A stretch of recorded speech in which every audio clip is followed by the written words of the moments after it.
মারা যতদিন পর্যন্ত বেঁচে আছে মাদেরকে ছাড়বেন না। একদিন চলে যাবে পৃথিবী থেকে এই মারা, তখন বুঝবেন মা মানে মা চলে যাওয়া যে কি জিনিস। এটা আমার মা আমাকে বলে মাঝে মধ্যে যে আমার মা আরো কয়দিন বেঁচে থাকতো, মাকে একটু সরি বলতে পারতাম অন্তত। অনেক সময় মার কত খারাপ ব্যবহার করছি। মাকে কোনোদিন তুচ্ছ করবেন না। মা আপনার বউর সাথে খারাপ ব্যবহার করছে, এটা সত্য, তারপরেও মাকে ধরে রাখবেন, মার সাথে খারাপ ব্যবহার করবেন না। মা এমন একটা জিনিস, মাকে সময় দিবেন, আলাদা করে সময় বের করবেন মায়ের জন্য।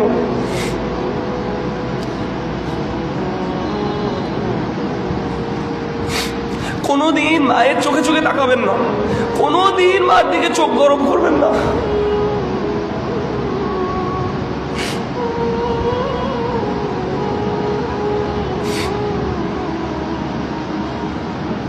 মাকে কোনোদিন কেউ রিপ্লেস করতে পারবে না।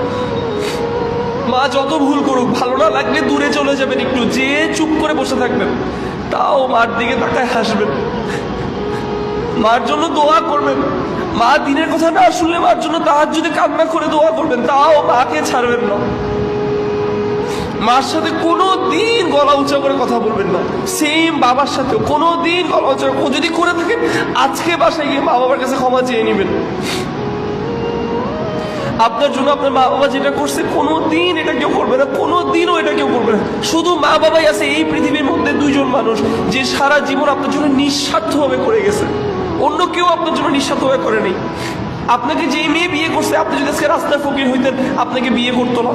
আপনি যদি বিশ্বে একটা ছেলে হইতেন আপনাকে বিয়ে করতো না।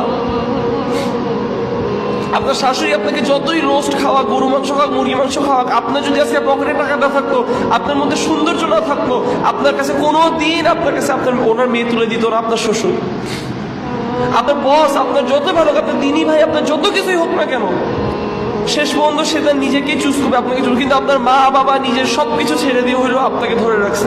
আপনি পুঙ্গ হইলেও আপনাকে পাচ্ছে, আপনি পাগল হইলেও আপনাকে ঘরে, আপনি জন্ম হয়েছেন মেন্টাল সিকনেস নিয়ে, তাও আপনার সাথে আপনার মা বাবা লেগেছিল। আপনি বৃদ্ধ হয়ে যাওয়ার পরে আপনিও যদি বিছানার মধ্যে পেশাব পায়খানা করেন, হইতে পারে আপনার বউ আপনাকে ফালা রেখে চলে যাবে। কিন্তু আপনার মা বাবা যদি বেঁচে থাকে, বুড়া বুড়ি মা হইলেও আপনার পেশাব পায়খানা মুছবে, কারণ আপনি তার সন্তান।